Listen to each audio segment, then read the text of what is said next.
네, 앞서 보신 것처럼 대전 소재구역 재정비 사업이 네 번째 도전에 나섭니다.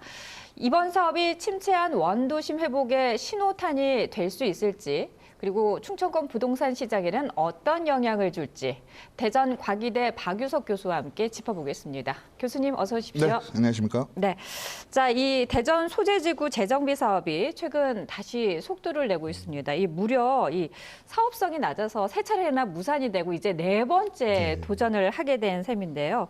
앞서 보신 것처럼 뭐 지역 건설사뿐만 아니라 전국 단위의 건설사들도 관심을 지금 보이고 있는 것 같더라고요. 그렇다면은 지난번 세 차례 무산된 것과 이번에 조금 다르다는 얘기가 될 텐데 어떤 점에서 차이가 있다고 볼 수 있을까요? 네, 기본적으로 소재지구 같은 경우는 이제 2006년도에 지구 지정이 됐습니다. 네. 그래서 20년 가까운 세월 동안 진행이 좀 되고 있지 않은데요. 네. 최근에 어떻게 보면 조금 희망이 좀 보였다라고 좀 볼 수가 있습니다. 과거에는 여기 재정비 사업을 이제 공공 주도형으로 했다고 볼 수가 있습니다. 공공이 주도를 하고 민간이 참여하는 방식으로 좀 진행을 했는데 이제는 좀 민간 주도로 조금 바꾸겠다라고 얘기를 한 거죠. 그러다 보면 과거에는 공공 주도이다 보니까 아무래도 공공성이 좀 강조가 됩니다. 네. 그러면 결과적으로 사업성이 떨어지죠. 그렇죠. 그러니까 사업자들이 참여하기 좀 어려운 구조였는데 이번에 조금 바뀌면서 네. 사업자들이 많이 참여할 수 있는 길을 좀 트였다라고 좀 할 수가 있습니다. 네. 그래서 소재지구 재정비 사업 같은 경우는 그 단순히 그 정비 구역뿐만 아니라 네.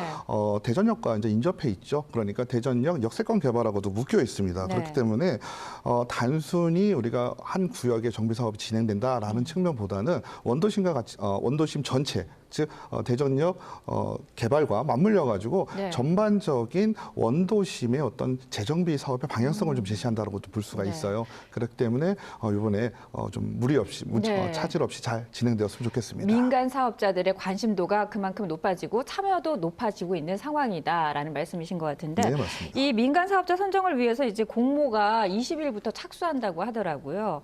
결과가 어떨지는 저희가 가봐야 될 것 같은데 만약에 이렇게 재정비가 본격화된다면은 인근 말씀하신 것처럼 대전 역세권 개발 거기에다가 대전 원도심 개발까지 맞물려서 이 일대 부동산 영향에도 영향을 많이 미칠 것으로 보이는데 시장 분위기는 어떤가요? 네, 이론적으로 따지면 이제 소재동 재정비 사업 같은 경우는 주거 지역으로 형성이 네. 좀 되고요. 대전역 역세권 개발 같은 경우는 상업지구 또 도시 네. 자체 이제 외관이 확장된다라는 의미로 받아들일 수가 있습니다. 그러다 보니까 소재동과 역세권 개발이 같이 맞물리게 되면 이제 시너지 효과가 날 수가 있겠죠. 그렇죠. 예. 그래서 이 부분에 대해서도 많은 부분들이 시장에서 기대를 좀 하고 있는 측면도 있습니다. 근데 네. 다만 과거에 이제 세 차례나 무산이 되다 보니까 네. 좀 학습 효과가 좀 생긴 것 같아요. 그래서 시장에서는 과거 같았으면 이런 부동산의 호재입니다. 네. 그러다 보니까 시장에서 뜨겁게 반응을 해야 맞는 것 같은데 네. 이번 같은 경우에는 과거만큼 그렇게 뜨겁지는 않은 것 같습니다. 하지만 이번은 과거와는 좀 다르다라는 기대감은 좀 상승하고 있는 상황입니다. 그렇기 때문에 조금 더 지켜봐야 되겠지만 지금은 기대감이 형성되고 있다 정도로 이해를 하시면 될 것 같고요.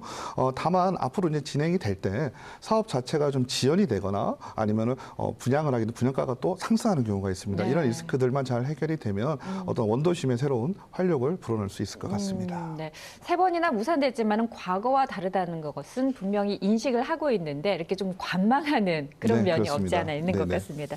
근데 사실 뭐 대전 지역의 부동산 같은 경우에는 이 원도심 내하고 이제 동구하고 서구나 유성구나 이렇게 보면은 이 부동산의 이 열기가 조금 온도차가 느껴지지 않습니까? 이번에 소재지구 사업이 만약에 진행이 된다면은 그런 면에서 격차를 좀 줄일 수 있지 않을까 이런 기대감도 있는데 어떻게 보십니까? 네, 저도 뉴스에서 접하고 상당히 네. 좀 반가웠습니다. 왜냐하면 대전시의 어떤 가장 큰 고민도 대전의 동서 격차에 대한 문제입니다. 네. 생활이라든지 교통이라든지 모든 인프라 또 부동산 시장까지도 네. 동서 격차가 큰 게 사실이거든요. 그런데 이번에 이제 소재동과 원도심이 같이 묶여가지고 개발이 잘 돼서 네.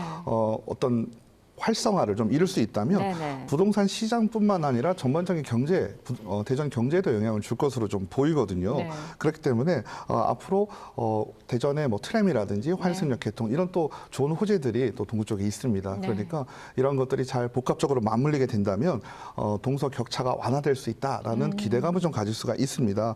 하지만 앞서 말씀드렸던 것처럼 지금은 장밋빛으로 바라보고 있지만 우리가 실제 시행하는 과정에서 제대로 진행이 못한다면 또 이거는 또 과거와 같이 네. 또 격차는 뭐 그대로 유지될 수밖에 없는 상황이 되겠죠. 네. 그렇기 때문에 아무래도 이런 재정비 사업을 통해서 주거의 매력도도 높이고 또 원도심 개발이라는 어떤 큰 전제를 우리가 해결할 수 있는 그런 사업이라고 생각이 듭니다. 네. 근데 이제 사실 11호 이 부동산 대책 이후에 이 수도권이 그 부동산이 규제가 강화되면서 지역으로 이 풍선 효과가 번지고 있다라고 하는데 실질적으로 우리 대전과도 어느 정도 영향이 있다고 보십니까? 어떻습니까? 네, 과거에도 우리가 부동산 정책에 규제 정책에 특히 핀셋 규제 이런 거 들어보셨을 겁니다. 네. 핀셋 규제를 통해서 어느 한 특정 지역의 규제를 강화하니 다른 지역으로 이렇게 또 부동산 시장에 자금이 몰리는 상황이 발생을 했습니다. 그래서 이번에도 정책이 세 가지 다 서울과 수도권 중심이거든요. 네. 그러다 보니까 이 또 자금의 흐름이 지방으로 갈 것이다라는 우려의 목소리가 좀 커지고 있는 것도 사실인데요. 네. 지금의 부동산 시장은 우리가 과거의 또 부동산 시장하고는 차이가 있습니다. 과거에는 말씀드리자면 풍선이 조금 좀 단단한 이런 모양이었다면 지금은 시장 자체 전반적으로 다운이 돼 있습니다. 그러니까 풍선이 뭐 바람이 조금 빠졌다고 볼 수가 있겠죠. 그렇기 때문에 한쪽을 좀 규제를 한다고 해서 다른 쪽이 과거만큼 오르지는 않을 겁니다. 네. 또 특히나 우리 지역 같은 경우는 여러 가지 풍선 효과가 나타나기에는 좀 부족한 점들이 좀 있죠. 아무래도 뭐 인구라든지 이런 부분들이 늘어나지 않고 있고 네. 시장 자체의 어떤 활력도가 높지가 않습니다. 그렇기 때문에 자금이 우리 지역까지 오겠다라는 부분은 뭐 크게 와닿지는 않습니다. 다만 아무래도 자금은 흐를 수밖에 없는 상황이긴 합니다. 그래서 지금은 풍선 효과로 우리가 우리 지역의 부동산 시장이 활성화가 되는 것보다는 네. 우리의 기본적인 어떤 일자리 문제 이런 문제들이 해결이 돼야 부동산 시장도 자연스럽게 해결될 수 있을 것으로 보고 있습니다. 자, 오늘 말씀은 여기까지 듣도록 하겠습니다. 고맙습니다. 네, 감사합니다.